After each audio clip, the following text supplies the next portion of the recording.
it's going to give me any problems. Okay. All right, excellent. Cool. So go back to us.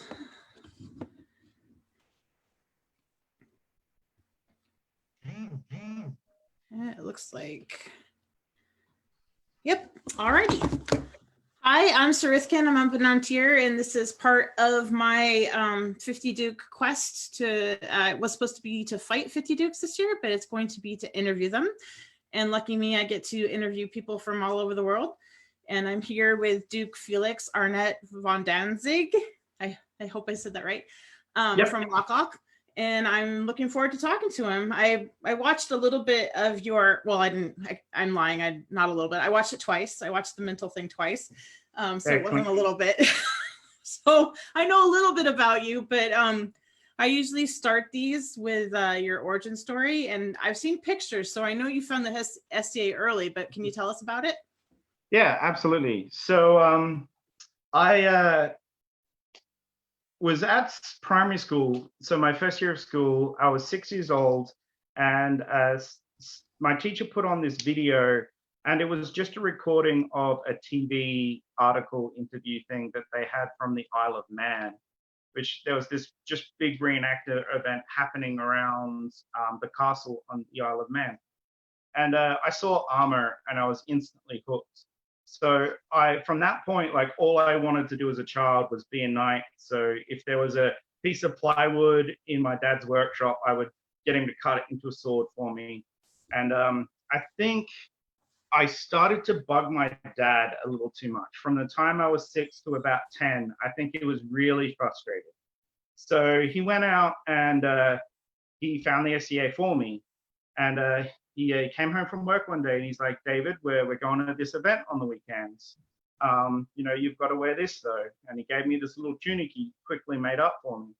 So we went out to this tournament, and instantly, like, the fighting didn't really grab me, but the culture and getting to do this stuff just hooked me. And at the time, I was playing softball, and I was heavily into archery.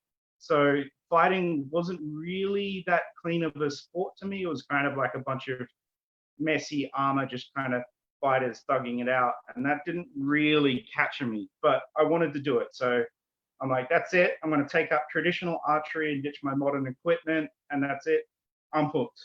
So we went to the next biggest event, which for us was actually a year later. And it was Rowan Festival, which is our biggest event. And Duke Connor was King of the West at the time. And I got to see him fight. I'm like, wow, this is starting to look pretty cool. And so the next year we did the same trip again out to Rowan Festival. And it was our first crown tournament in the Kingdom of Lockhart. So you had a bunch of different kings from different kingdoms come out. But you had Uther was on the throne, Duke Fabian came out, and I got to see Fabian fighting Jade. I saw that fight. He was fighting Florentine. And in that moment, I'm like, this is my life. I need to fight. I want to be like that. It was like this grace of motion. I just decided, like, it was graceful power. It was the most graceful and, like, destructive fighting I've ever seen. I looked at that. I'm like, I'm doing this. I'm hooked. So at the time, I was starting to play a little more aggressive sports. Like, I played rugby. And I was like, this is it. This is my life. I'm going to do that. So from that point, I just become this annoying little kid that just sat on the list field and just stared at everyone. So I would just watch fighting. I couldn't do anything. Lockhart had no youth combat. They had the rules that I couldn't touch rattan. I couldn't do a thing. So I just sat there watching fighting. And a fellow by the name of Caspian and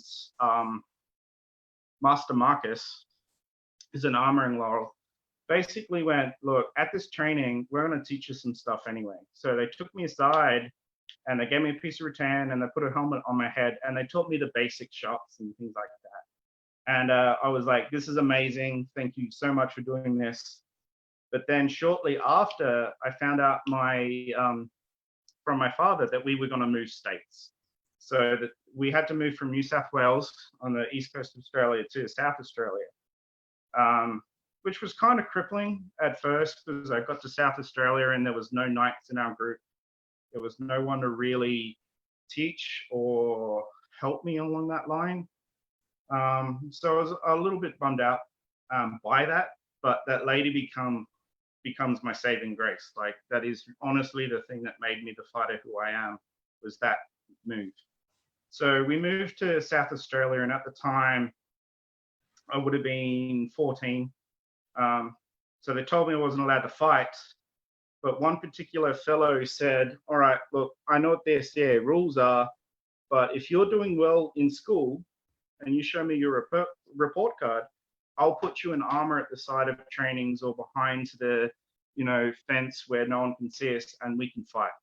So I'm now 15, and I'm now fighting at non-official events as long as my schoolwork's good, which, same thing, saving grace. Like, I could have easily gone down the route where all my friends went at school, but I didn't, because I wanted to fight more than anything else. So finally, after all my years of being the creepy kid watching fighting, I got to fight. They put me in armor. They teamed me up with this fellow by the name of Benedict of York, who is now Sir Benedict of York. And he was, at the time, I think he was 19, 20. He's like, okay, we're going to team you up with this guy. He's going to teach you your basic stuff. So he kind of ran at me. I sidestepped him and hit him in the back of the head. And he laughed at me and said, what was that? And I told him what it was. And that was it. We were now the best training buddies for the rest of our life. He then became my squire once I was knighted. Like, we rolled it. But that's pretty much it. From that point onwards, there was no one training me. I pretty much did it on my own, with Benedict's help being my fellow trainer. Our group was very rough and tumble. They didn't train.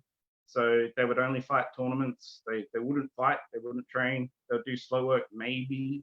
They wouldn't drill. They wouldn't do anything. So it was me and Benedict just doing it on our own for years, just pushing each other pretty hard.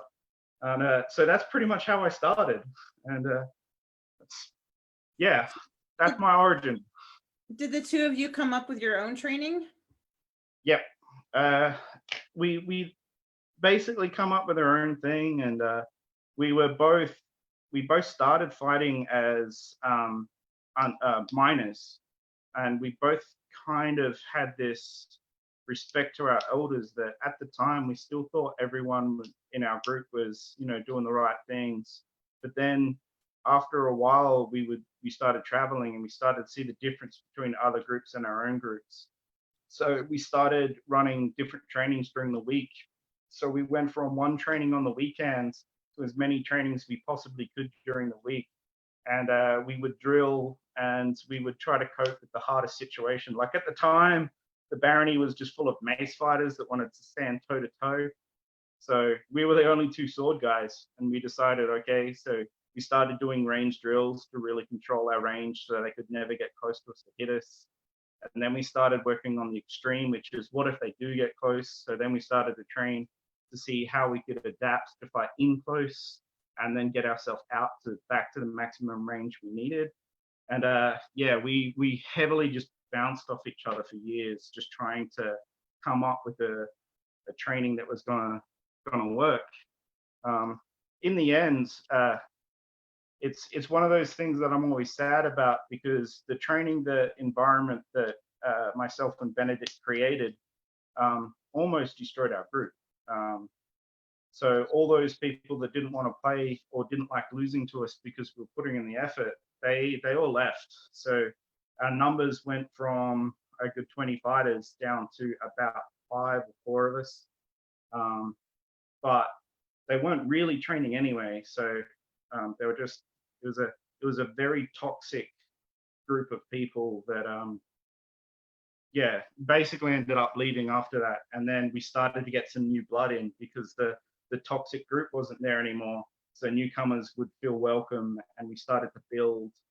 And a couple other people from that era decided to go, no, I'm going with the kids, because they're taking it seriously, and I want to be like that. So we had like a guy by the name of Yevon de Leeds. I've got a lot of respect for him, because he was friends with all the others. And instead of becoming what they wanted him to, he went, no, I'm going with these kids. And we were kids at the time. And he came along with us, and his fighting, he went from a guy that was never winning fights to, he finaled in some tournaments and won some tournaments because he went, I'm training with you guys. And so he went from never picking up a sword to training 2 times a week. And so I look back at that time, and it created who I am now, but I still, it was a toxic time. So because you're still a kid, does that mean that you played mostly locally? At that time, so that's probably once I started really developing stuff. So we're talking about 2 years now. I had a visitor come to our local group. It was a coronation, actually. It was his coronation, which was the coronation of Cornelius von Beck, who at the time was one of the better fighters in our kingdom. And he took a liking to me. He invited me into his household. I later became his squire. And one of the things Cornelius did, which I'm forever grateful for, is he put money in my pocket so I could travel. As a knight, he didn't teach me much about fighting, because he kind of would always get to that stage of, keep doing what you're doing. And that's the feedback I got for years. Keep doing what you're doing. And but what he did give me is a person to talk to about ideas and bounce stuff off. He gave me a training partner that if I was working on something, he had seen so much depth in fighting that if I was working on something, I've got maybe 1 or 2 shots for it to work on him, and then he's going to counter it and show me why it's bad. So I had the greatest fortune to get to fight him all the time and use him as a testing ground for every technique I was trying to do. But the biggest thing he did to me was he said, you're going to this event, here's the money. And he would book flights and send me to an event interstate. And that's when things started to real snowball fast. So in the beginning, wasn't traveling, but then thanks to my former knight, traveled a lot. That's really generous of him. What a nice thing to do for you. Yeah, well, that's Cornelius. He is I love him dearly and hate him more than anyone in this world. I've got to be honest, he did some dumb shit, and I will never ever forgive that man. And but I can't take away the good he did. The kingdom as a whole, every single group has been touched by his influence in some way. He would teach for hours. Yeah, he was a total dickhead afterwards, but when he was on that field, he cared about everyone. So yeah. Hate the dude, love the dude. I have some people in my life like that. I think that's normal. Yeah. So you're also a Laurel. Did you start? I mean, we talked about this a little bit, but nobody else heard. So why don't you tell me kind of about your metal journey too? So so my metal journey was interesting. So the first thing is back to the schoolwork. So my dad, once again, was trying to find books that I would read because school-wise, I wouldn't pay attention to stuff. I would read Asterix comics and would never read a novel. That's just what it was, even though Asterix comics are amazing and everyone should watch. So my dad got me Brian R. Price's Techniques of Medieval Armor Reproduction, and he got me that in 2000. And I looked at that book, I read it every day before I ever had a workshop. Then we fast forward a couple of years to being in a high school metal shop, and someone in our local group needed armor and there was no one able to do it. So I went, all right, cool, I'll do it. So I made some tools in my high school metal shop and I just started making armor. So I made my first ever bassinet in high school metalwork. And it was actually quite nice. It's still one of my prouder moments is I don't know how I created what I did with the tools I had. Because my workshop now it's got a lot of tools in it and a lot of depth and makes stuff easy. But yeah, 17-year-old me was just crazy and managed to achieve this thing that was actually pretty nice. But then I also got a secondary subject called what was the name of that class? Oh, I can't remember what it's called. But the idea of the class, community studies. Sorry, you had to find a community that you were part of outside of school, and you got to base your own curriculum based on that. So I chose the SEA and armoring as my social studies group, or my community studies group. So I also made some armor for community studies because I was making some baronial training gear to help our community. So I just got to document all the processes and pricing of doing that. But yeah, the interesting thing about my armoring is I was eventually lowered from my armoring, but I purely started armoring out of necessity because I love fighting, which is actually the worst thing in the SCA is a fighter who makes armor, because they nearly always underprice, or they take on jobs that they don't actually have time to do because they want to build the fighting community. A really good friend of mine commonly jokes about the difference between like a Pelican Knight and a Laurel Knight. And he always kind of pokes fun at me because my scrap bin is full of projects that could work functionally for someone to fight in, but I look at it and it's not good enough to get out there on the field.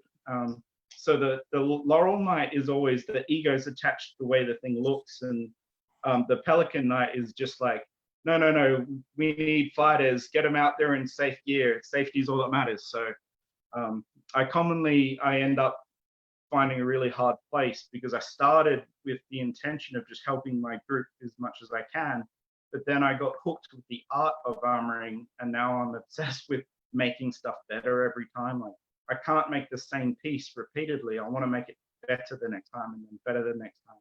So yeah, that's my Laurel journey. That's cool. Well, I mean, it sort of does. It's your fighting journey, right? I mean, it's all the same thing. Oh, it's exactly the same thing. Right. You fall in love with the side stuff because you want to fight. Yep. Which I think is awesome. I think a lot of fighters are multidimensional because of that. And that's one of the coolest things about the SCA, I think. Oh, yeah. Absolutely. Go ahead.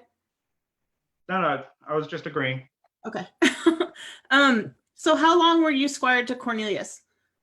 So I was squired in, I think I was squired in 2006, I think. And I was knighted on 2011. So that duration. And did you win crown before or after you were knighted? I won crown the year after. Did you fight in crowns before you won your first crown? No, I did not. I was pretty stubborn when it came to crowns. So the culture in Lockhart at the time was very much fight crown, do well, you get knighted. And I wanted to get knighted off real renown in my eyes. Like, I wanted to get good enough without ever entering that tournament and still have people respect me. So I refused to fight crowns before I was knighted, which is the complete opposite of what I teach my squires now. Like, I'm very much, I teach my squires that they need to play a part in the history of their kingdom, and the easiest way to do that is to go test your king, fight in crown. But back then, the overemphasis on do this to get knighted, I hated that. I still hate that mentality. I'm very much, you do things to get good, but I don't like the end goal of doing it for a cookie. So did you fight in other kinds of tournaments? Yes. Okay. Yeah. You weren't like boycotting tournaments altogether, just crown. No. I did consort more for, we would go to interstate events and I would end up consorting more for Eva than fighting for myself. So I was very, I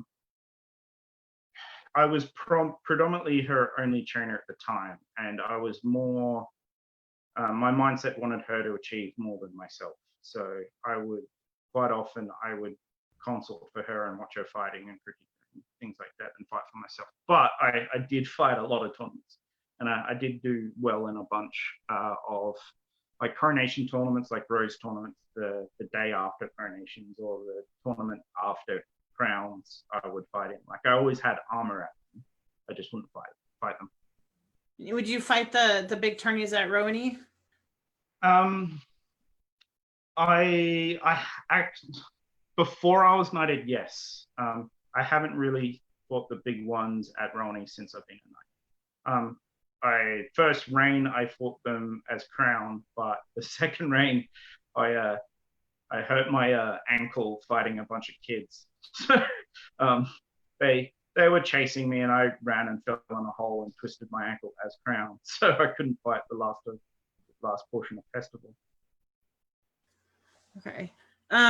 So did you win the first crown you entered then? Yes, I did. Okay, so let's talk about your journey to that. Was it something that you wanted to win? So this is going to be a really hard thing to talk about. So if I break down, I do apologize. When I was knighted, I was still unsure of myself. I still thought I was just a kid in this barony, and even though I'd done so much, I still felt unworthy of my belt. I didn't feel I was good enough. I had huge mental issues based around that. So one of the simple things we did to do that was we decided to have a trip to the West. So Duchess Mina and Havek invited us over, so we went to the West for the first time. And I fought a Western crown, but it was a crucible crown, so I wasn't eligible. It was just a full round robin at the start, and only the eligible people went to the top 16. So, and I fought that, and I did pretty well. I think there was 15 fighters in my field. I won 13 fights. So, like, had an amazing fight with Duke Mark, who was a start of a wonderful friendship right there. But that was pretty much my testing ground of like, did I earn my belt, or was it a token gesture because someone needed it? And I found out that without being arrogant, I earned my belt. I managed to survive the several weeks training the West with minor bruising. Like I did pretty well. Then I got back home, and my work environment changed drastically. So I'm a jeweler by trade, and the man that sat next to me every day committed suicide shortly after me arriving back home. So it broke me pretty bad.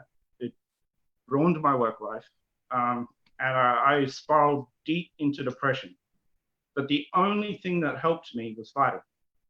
I trained more than ever before. So this is June. November crown's coming up, and I trained super hard because it was the only way I could forget that pain. So when I got to November crown, I had no intention of winning. I didn't pack feasting gear. I didn't pack garb. I only had a gambeson. I arrived to the site late, and I was purely there to fight because I needed to clear my head. And Eva was keen on fighting it, so I went to support her. But really, for me, it was just I was going to fight because it's the only way I could like dilute that pain. I got to the finals clean, and then someone had to tell me I was in the finals while I was just sitting down, hanging out with a good friend of mine. And then finals hit, and then I decided that the little boy in me wanted to be king, and it always had. So I didn't consider it a goal until finals. Like, it really was just I was going to go fight this tournament because I needed it. Then I hit finals, and then I decided that was my goal.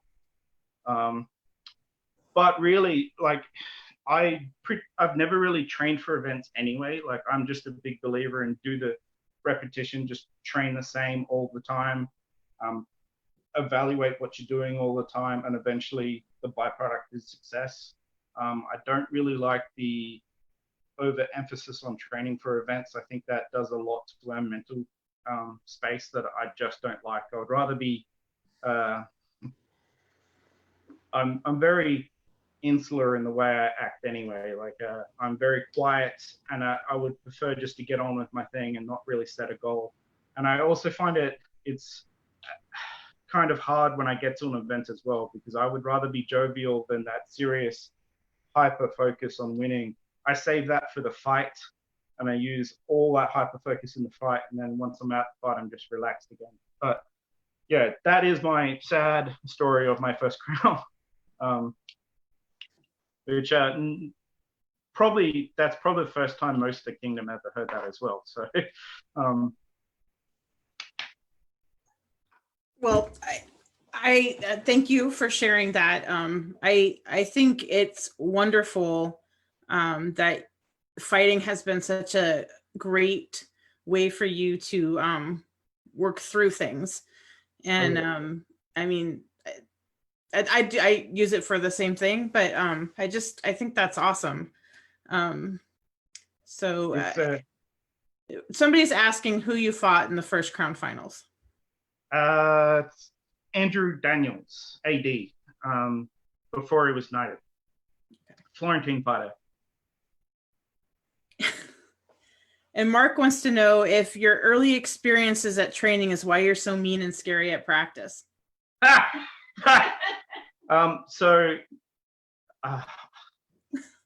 No, the real reason is, Mark, is I was actually raised by a bunch of drop bears in the wilderness, and they taught me to be a ferocious fighter.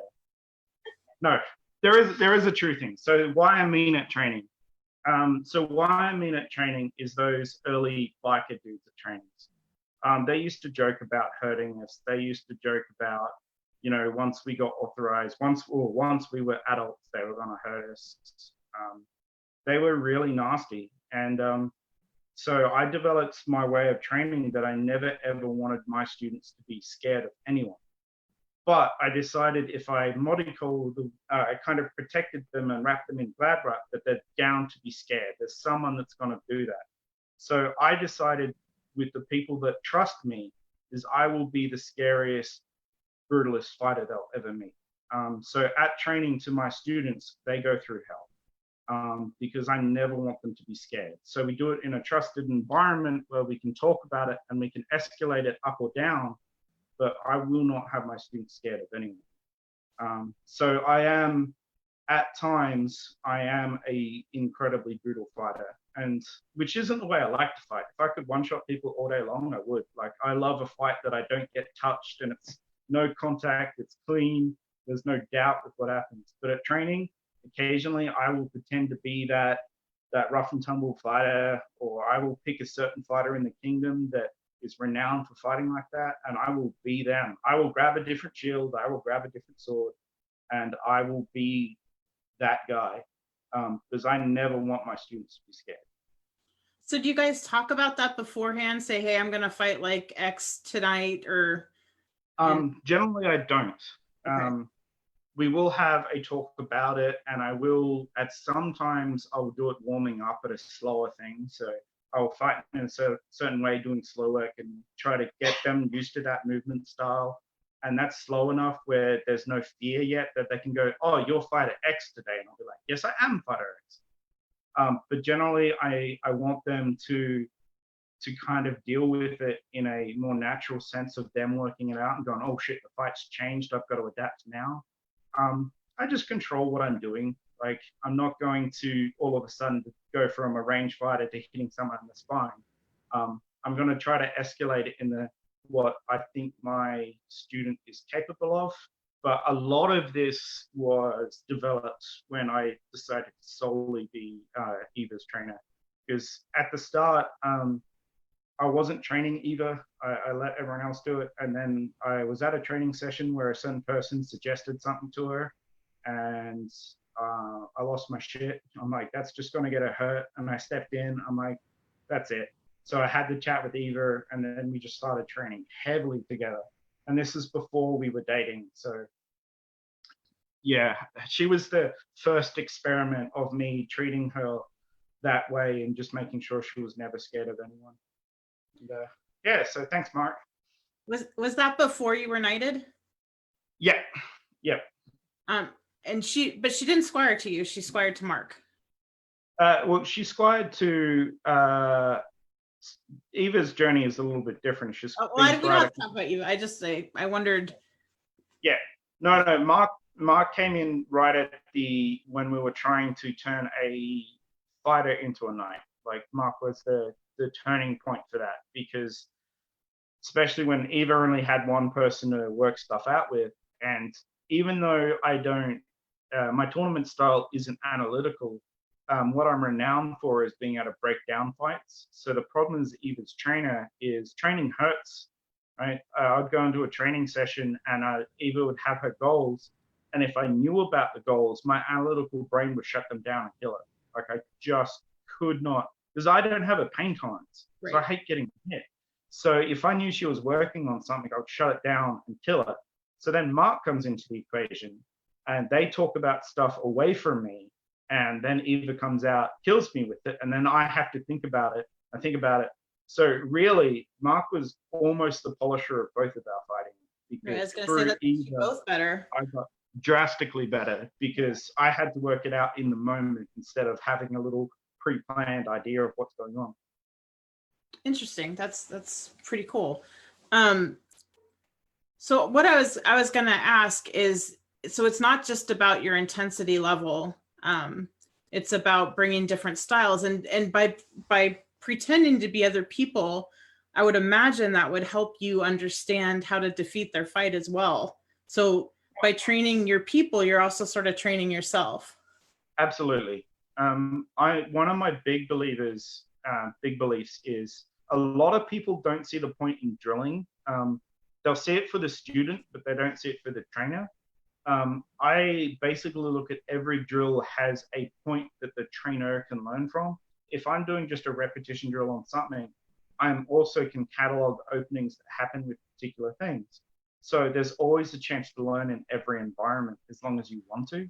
So every single training drill I'm doing, and I'm teaching these guys, so if I shift my style, there's stuff for me to learn. Or if I'm drilling and seeing them do something repetitive, I'm learning timing, and the timing breaks in that as well. So absolutely, every single part of it was a chance for me to learn. That's cool. Could we go back to your knighting for a second? Because you said something about feeling like you didn't deserve it or whatever. Did you have a vigil? Did you have a chance to sort of embrace it? So I had a vigil, and in some ways I wish I didn't. So I'll be honest, there were three things said to me in my vigil all night. One, which was the joke statement, which there was a party happening around outside my tent. I was in my tent, and I heard someone say it. They were like the doorman, whoever was the doorman. I don't know who the doorman was, but everyone that came into the tent, minus the king and queen, said pretty much the same thing, which is with great power comes great responsibility. And then they turned around and walked out. The second thing I got all night, which was, you weren't this 2 years ago. I got that quite a bit, and that did not help my brain at all, because clearly I didn't really think I was even up to scratch then. So then I had a bunch of people telling me I earned it already. And then the final piece was from Sir Yeeves, who actually came in and he's like, here's the thing, and I can't remember. It was the only decent thing that was said in my vigil, and I cannot remember it because of my angst about everything else. Yeah. I wish that we did vigils in a different way. I don't have a solution, but my squire Benedict, when he was knighted, I said, look, I'll run your vigil, but Benedict is probably one of the most loved guys in our kingdom. He's just really, really sweet, and he's super fun to be around as well. Drunkest guy at the party, but he's a non-drinker. Like, he's just the life of the party. So he's like, I don't want one of those stale vigils. So we're like, all right. So his vigil it started in the morning where we had a non-official training event where everyone came out, slapped on armor. We fought for several hours. We all had showers, and we went back to a house and had a barbecue. Like, he's been in the SCA for almost 20 years. If he needed advice to what is going to make a good night, he probably wasn't worthy in the first place. Like, Right. Interesting. Yeah. I like that. I like the fighting part and then just the hanging out. yep. That's cool. Okay. So what role does your consort play on Tourney Day? This is a good one. So it used to play everything. When I was knighted and Eva was just little Squire Eva, it played everything. I needed her to center myself. I was fighting for her, especially her as a fighter. Having her eyes watch over me was super important, because I never wanted her to be like, hey, I think you missed a shot there. So in the early days, it meant everything. There was a turning point. Eva has nothing to do with my fighting at a tournament, because the reality is I want to see her in the finals with me, and then we're going to destroy each other. So I find it is super common that everyone jokes in our kingdom that they want to see a final between Eva and I, because like Mari, when she first moved over, was super shocked. She's like, I cannot believe how I can watch you guys fight everyone else, and then you go fight each other, and it's like you're at a different training, different people. We've trained together so much. We know each other so well that it really is a chess match on a minefield. So now we're fighting tournaments and we're going hard, and I cannot use her to center me, because I can't roll reverse as soon as I have to fight her. And I'm still kind of the monster at times. So I'm very much of, I'm overprotective, that I never ever want there to be a moment where Eva beats me and someone does the stupid, horrible saying of, oh, he let that happen. So my fighting with Eva is at an intensity that no one else really sees, because it's almost like, it's horrible, but I put her through hell, because I want the best for her. And it's so hard to go from that extreme to the salute, centering myself on her and then having to go out and fight it. So my consort now is pretty much the afterthought, where I get my fighting over and the only thing in my head is fighting, and then I push that out of my head and go, oh, that's a good day. Then she's everything. It's cool that you understand that. As another female knight, it is a really tough role, because people want to see you succeed, and then you do, and then people are taking it easy on you. So it's like you never get to own anything, right? Absolutely. Yeah. So I think that's super cool that she has you for that, and that you get it. I think that's awesome. All right. So let's talk about Crown. What is your favorite part of Reining? This is going to sound super cheesy. I have two favorite parts, but I got to start with the first, because the first is the reason I'll continue to do it. Eva is an amazing queen. Honestly, that's my favorite part. Like, I get up there and you can see photos of me as king. Like, I'm sitting in the throne staring at her. Like, I'm not looking at the populace. I'm watching her do her job. The second favorite part is the pureness of giving someone that surprise award. When they don't know what's coming. Like, one of the absolute most amazing moments is on either ends of the spectrum.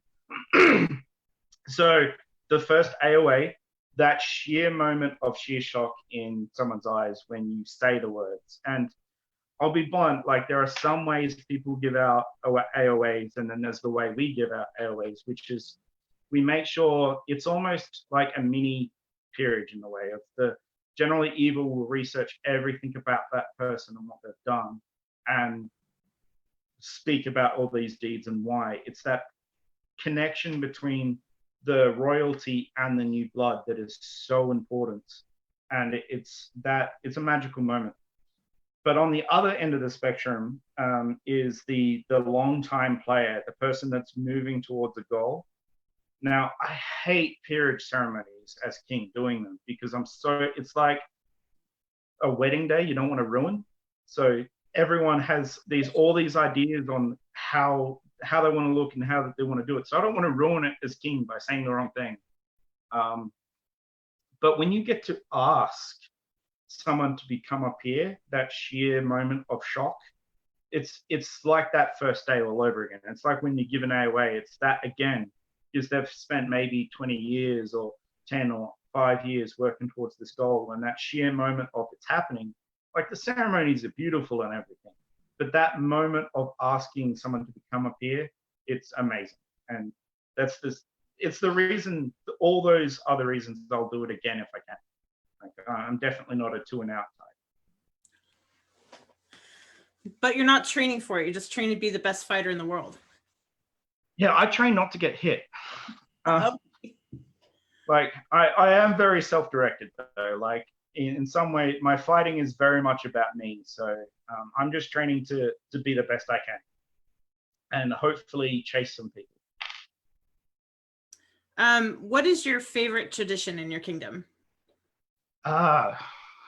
So my favorite tradition, I've got a lot, but I'm going to talk about a tradition that most people don't see because this is one of my favorite things, but most people don't see it. And it is a tradition based between peers, and it's the swapping of chains or the giving of chains as a sign of respect, or links as sign of respect.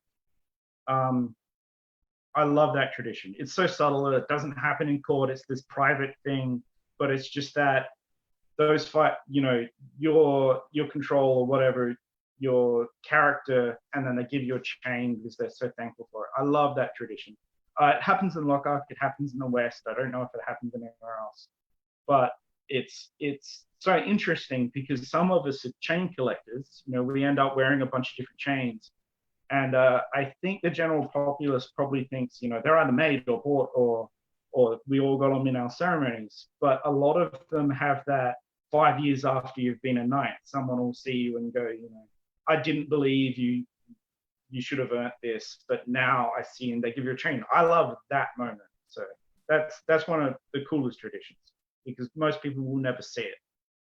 Do the other peerages have similar traditions, or is it just the chivalry?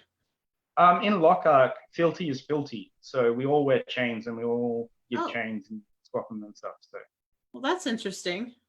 Yeah. So I'll have a chain. One of my chains is never seen a fighting field. It was given to me by a paladin. So that's super cool. That is cool. Interesting. Somebody asked if you have a favorite peerage ceremony you were crowned for. I think that would be hard, but if you want to answer it. Oh, doing someone's ceremony? Oh, so I don't know. There's one major standout. So in our first reign, we got to knight a friend of ours, Count Henri, and we set up the buffet in a way of peerage brings great pain, and there's this moment to remember the pain and remember that everyone here is a part of that. And I go to do the buffet and do a big wind up to take out the buffet, and then Eva buffets him instead. Nice. And then there's the little token joke from me that says, and sometimes you never know where it comes from. So that was my favorite peerage ceremony because it was a close friend and that moment. But I've got to throw a second one now because there's also, I got to knight my squire. I got to knight Sir Benedict. He was my best friend. He was the guy from day one that was, he wanted to step on this road with me and have been best mates ever since. I got to knight him, but the joy of it was he was offered knighthood, and then he had a little girl that was born really premature, so he really couldn't get to events or do his knighting. So one of the kind of major reasons for me fighting Crown the second time was I could guarantee the knighting date of my best friend. He was already offered, it was already going to happen. I'm like, how good's this? I get to knight my squire, but everyone already knows he's already been offered. So at no point is anyone going to be like, he just knighted his squire. Like, factually, everyone knew he was already a knight. I just got to do the ceremony. So I'm like, this is amazing. So I went for crown so I could guarantee the date, which we tried to make the date as close as to his little girl's birthday as possible. So her first birthday. So it didn't quite happen on, but it was as close as we could get. Honestly, that was probably the most emotional field court we've ever run, because I gave that award. I also got a lot of recommendations for my squire to have another fighting award. So it was we went from a barony that had no knights that were active when I joined to it had me, and then it had Eva, the first female in Acumen, which is pretty cool. And then it had Benedict. So in the space of so many years, we went from a group with no knights to all of a sudden having 3, and we were the king. I was the king, sorry, in my home group. So all of that court in my home group, it's just so emotional. So the other one's probably my favorite because I prefer humor to emotion. But the other one's more emotional in, like, it triggers tears when I think about it, where slapping Henri in the face is just good fun. Cool. Cool. Do you think that the responsibilities between being a knight and a duke are different? And if so, how? So I never really thought the responsibilities would be any different. And it's probably because of my heroes, the people I looked up to were knight dukes. So I just saw that as the norm. And most of my heroes are Western dukes. So I just saw that as the norm. But there is a funny story about coronation. So I just got my duchy. So it's my first day fighting as a duke. And I went out there fighting sword and buckler. And mostly because I couldn't pack a shield. It was too heavy. I was taking too much stuff over to swap regalia-wise with the incoming king queen. So I just took a buckler. Plus Mark was coming, and I love fighting buckler fights with him. So we went to the event, and I was fighting best of 3s in this rose tournament. And I was winning fights, but I lost more than I normally would. So the rose tournament, I'd have to go up and ask the queen for a rose to give to whoever. And I went up, and at the time, the first rose I asked for, the queen's like, I didn't expect to see you here. I'm like, well, you got to lose some. And I took my rose and left the field. And a couple of minutes later, I lose my next set of fights. So come back. And she's like, I really don't think buckler's for you, Felix. I'm like, okay. So by the 5th rose, she's like, I really think you need some training with that. I'm like, oh man. So I went over to Duke Mark, and I told him the story, and he laughed his head off and slaps me in the shoulder and goes, welcome to the club, buddy. You can never suck ever again. I'm like, oh man. But then to make things worse, we're having that little joke, and there's Duchess Patsy and Mark and myself and Eva, and we're all having this in-joke. And then the queen arrives and tells the same story to Mark. He just looks at me like, yeah, dude, you need to train. I'm like, man. But then this random fighter comes walking in and it's like, oh, I overheard what you said. Yes, today was the first day I ever hit Felix. I'm like, man. And that was when I realized, I'm like, yep, I'm that guy now. So I didn't think there was going to be a change, but apparently I'm not allowed to lose anymore. Or when you lose, you give somebody this great story and this like sense of pride in their heart that they hit you. Oh, absolutely. So you made some guy's day. Absolutely. A friend of mine did once quote something. This is a good friend, a knight and a laurel, and he said, you know, one of the most important things is seeing good fighters lose. You can go out and be the badass, but it's the humility and the accepting of a blow that is somewhat more educational for everyone. And he is spot on. Yeah, we have a guy here who's very, very good, and he takes the lightest blows ever. And it's almost like better that way, you know, because he loses all the time. Yep. And so you know that he's human, but he still wins most of the tournaments. So Yep. there isn't any reason why you have to always shut everybody down in practice. I just think that a Duke not being able to fail is kind of lame. Yeah. Personally. Oh, absolutely. But Yeah. because you should be able to pick up whatever you want and have a learning curve just like the rest of us. Yeah. Exactly. Right. Let's see. What time is it? Let's do one more question. What do you think the Order of Chivalry does well? So I've watched a couple of these, and this is like by far the hardest question. So honestly, I think what they do well is fail. Like I've said this many times at talking about fighting in general, but I think about it as the whole. You know, we just spoke about it with the previous Duke and Light calibration. Is we fail. I think as a group we generally suck, but the one thing we are better at is we're used to bad performance and then having to work from that. So we managed to bring that into more aspects of our life. We understand that everything can't go our way. So in my experience, I've had more interactions with knights that have done the wrong thing and gone, oh shit, than anyone else. Like, I think we fail. And like, it sucks to say that that's the thing we do well, but there's better ways of explaining it. But I'm a simple-minded guy. So I think we fail is the easiest way to say it. Okay. What do you think we could do better? Right now, so one of the common things I've said is, especially in Lockhart, I think we missed a generation.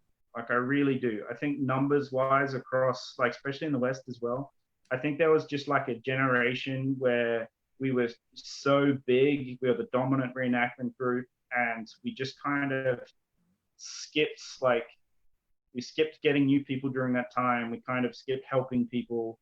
And that's kind of when a lot of negativity was bred in other groups, is we weren't welcoming during that time. And I know that was a while ago, but I think we're suffering the after effects of that numbers wise and kind of drive wise. Like it's a little bit different. Like I look at Antier and I see your tournament culture is still fairly flourished, especially when it comes to crowns. You still have high numbers and you can pick up and comers. Where in other kingdoms, it's hard to pick the next generation of up-and-coming fighters. I think we just skipped that somehow. And we've either got just starting or, you know, like pushing 40, 50, 60, and we don't really have too much in the middle anymore. So retention and growth is something we need to do better, I guess. Okay. All right. Do you have your sword? Yes, I do. All right, let's look at it. All right, cool. So it's my sword. It's a minimal stick. It's as light as I can possibly get it to. It's currently not shaved because it is minimal. I do shave them if I need to take some weight out. It has a low profile thrusty. It's just one of these plastic cup hilts. It's a simple, actually you could probably see it's an almond shaped grip. Got my lanyard for safety. Got my little piece of foam to protect my knuckles because I've got delicate hands. And yeah, it's a 35.5 piece of rattan with a thrusting tip put on that. Is 35.5 by choice, or was it what you had? The weird number. It's well, that brings the sword to 36 for me. Okay. So the rattan is cut at 35.5. So I commonly change sword lengths. If I'm getting lazy in my close range stuff, I'll change to a shorter sword at trainings. But 36 is my standard. That's 35.5 is generally what I fight with. So if I'm cutting a piece of rattan out, that's generally what I cut it to. I will go longer if I'm working on trying to work on some particular techniques or shorter. So I commonly change, but that's probably my bread and butter. Okay. And what kind of shield do you use currently? I currently use a strapped heater, and I've played with pretty much everything shield-wise, like center bosses from strap shields. I try to match it to whatever kit I'm wearing. So right now I'm heavily into the 14th century, so I'll fight strapped heater or buckler. Cool. And you have the skills to make the armor for whatever you're going for. So that's Yeah. All right. Well, let's do the final 10. All right. If you could fight anyone in the world, who would it be? This is so this is going to be kind of a little bit of a Mark show. But Duke Mark, the reason why I got to fight him is there's a lot of great fighters out there. But if you think about the conversation of fighting and training, is the last time we fought, I was working on some stuff and I was getting to work it out, and he was doing the same. And then we had a training to happen the next day, and it got rained out, and we never got to have that training. And then he disappeared back to the States. So that conversation hasn't been had yet. And me as an analytical mind, I've been thinking about it ever since. So I just need those answers so I can get the next thing to work on. Cool. Who would you like to see reign in your kingdom? I got to say two. So the first one, I'm going to change the question because I am going to see them reign, which is Eva in her own right. That's just a given. I need to see that happen, but it's going to happen. She's going to do it. The second one is, it may never happen, which is why it's something I really want, which is Sir Benedict of York. I would love to see him reign. He is a hoot. I quite commonly, sorry, buddy, got to say this, I think he's the best of us. His humility and just gameplay is phenomenal. And if I could be a knight like him, I'd be super, that's my goal. I want to be like him. I want to see him win. That'd be amazing. But he may never fight crowns because of mundane life, but he would be the best king ever. So I want to see him do it because I know it may never happen. Okay. If you could talk stick with anyone in the world for an hour, who would it be? Hopefully I'll get to do that most weekends.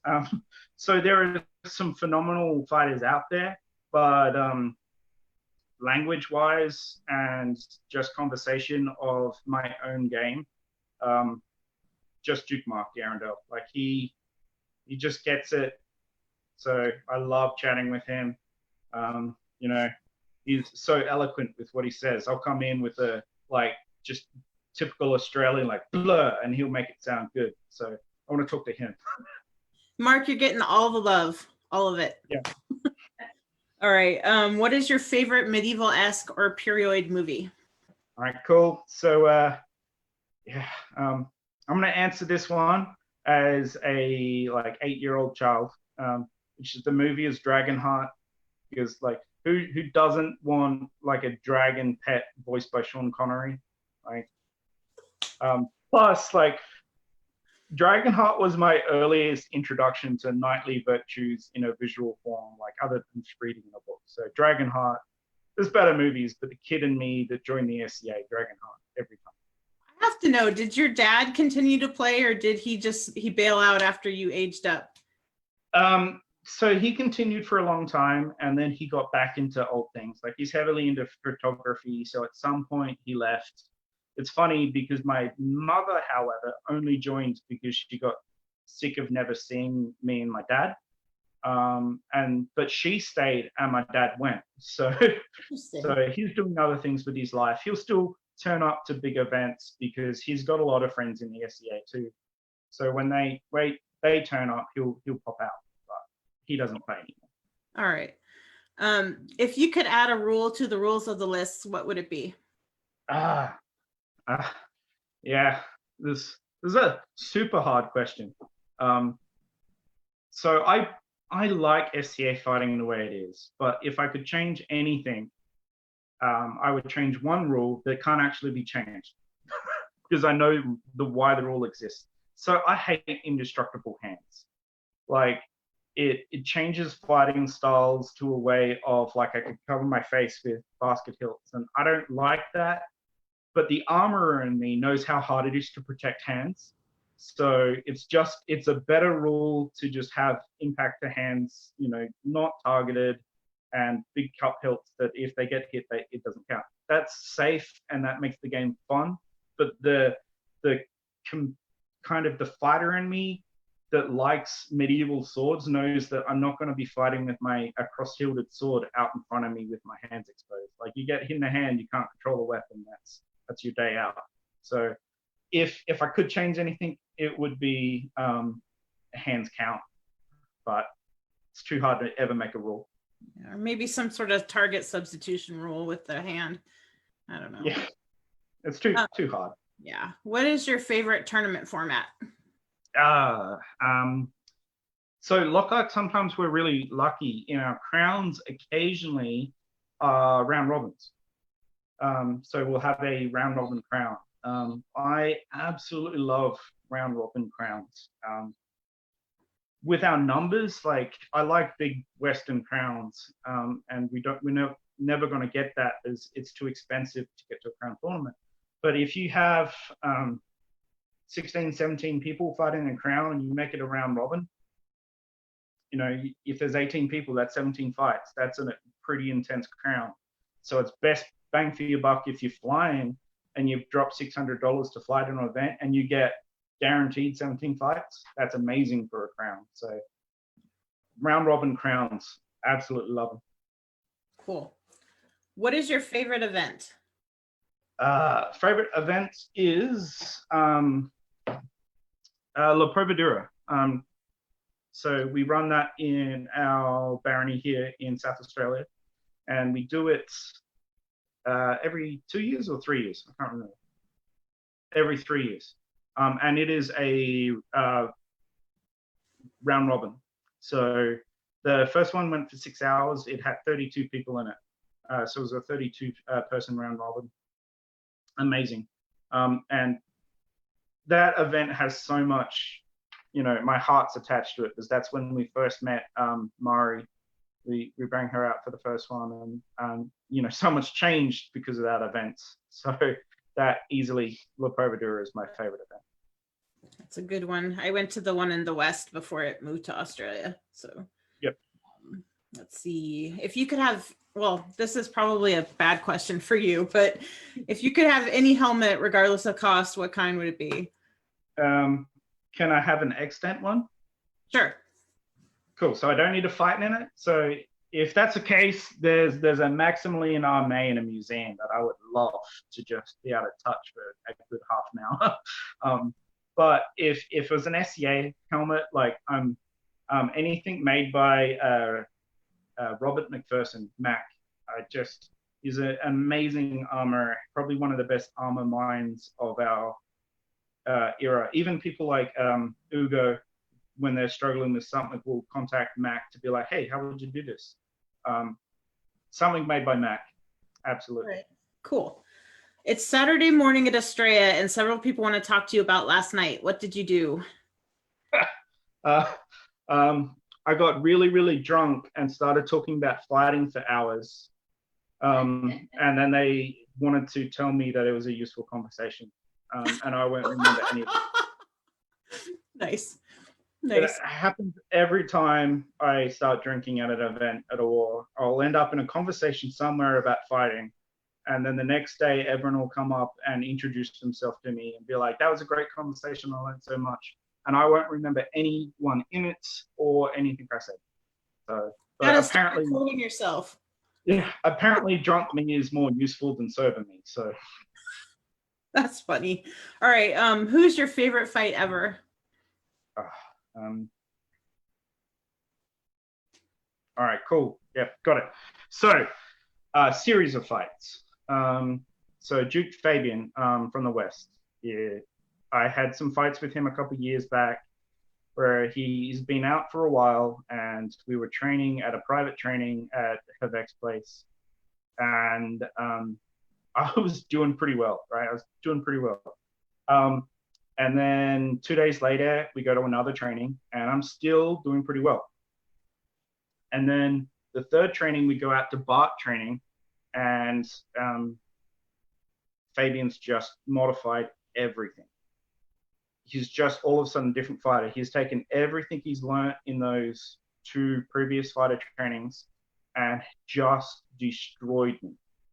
And I'd never ever seen someone adapt that fast before and get back into it, because he was out of fighting for so long, and I felt pretty good about the early fights. But towards the ends, just watching that progression in roughly 5 days' time, just watch the progression from day 1 to day 5 and he just destroyed me. Those fights were absolutely amazing. Like, I looked like a tiger afterwards. I was just striped up and down. But he sent me a message after that whether or not those fights were my most memorable fights ever, this sentence made it everything. When I started earlier at this video, like I explained, seeing Fabian fight was the reason I started fighting. So getting a chance to eventually fight my heroes and be likened to my hero, which is another thing that happens, is I'm quite common. If I'm in the West, I'm called Mini Fabian because I'm like a little version of him. He's a laurel for making helms. I'm a laurel for making helms. We fight vaguely similar. We both had Salets. But he sent me a message when he finaled in Crown. He's like, "Thank you for those fights. They were really helpful in getting me back into Crown mode." I'm like, "That's super cool."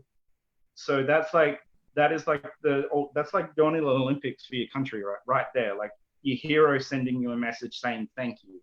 So all-time favorite fights will ever be those fights because of just the sheer intensity of them. But that message, it's hard to beat that message. Seriously, that's pretty awesome. All right. The bonus question is, who is the cleanest fighter in your kingdom? By cleanest, you mean calibration-wise? Yeah. Cool. So I think we got a couple, and I think Renown works in certain ways that I wouldn't be doing them justice if I didn't bring their names up. So you get more than one because that's cool. So by far, the last couple of years, Sir Ratbot von Borg, a super clean fighter as well. I got to see him fight in some crowns, being super clean. There's another guy, Sir Thomas Eccleston, super clean. He also wears barely any armor anyway, and Thomas generally kills people before he has a chance anyway. So like, he super clean fighter. There's another guy, Count Edmund Shortley, super clean, super nice guy as well. And the final one I feel guilty about saying, but is Sir Clement von Arlen, which is my former squire. He's probably one of the cleanest, but he also grew up in the mentality of having me be super scary guy. So his calibration is based on, he doesn't like saying no to people because he doesn't want them to ramp it up. So he just takes everything as like grain of salt. He's like, okay, cool. So those, I think, those 4 are my standout in this kingdom. They're the people that they're great. They really are nice guys, and they calibrate quite well. Cool. Well, thank you so much for talking to me and for being so honest and open. And I really enjoyed talking to you. And hopefully I can meet you and Eva in person sometime. That would be awesome. Get some fighting in. That's what we all love. Yeah. All right. Thanks, everyone. Thank you. And I will see you tomorrow. I'm talking to Duke Tamiki, who is one of my favorites. He's come up before, and he's just super cool. So Sweet. see you tomorrow. Bye-bye. Bye-bye.